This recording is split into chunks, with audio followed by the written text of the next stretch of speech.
जगण्याचा पाया, चालण्याचे बळ, विचाराची कळ, तुकाराम तुकाराम.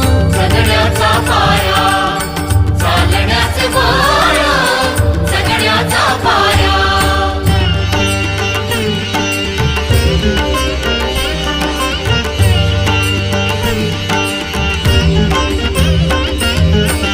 शब्दांचे इमान, अक्षरांचे रान, शब्दांचे इमान, अक्षरांचे रान, अभंगाचे पान.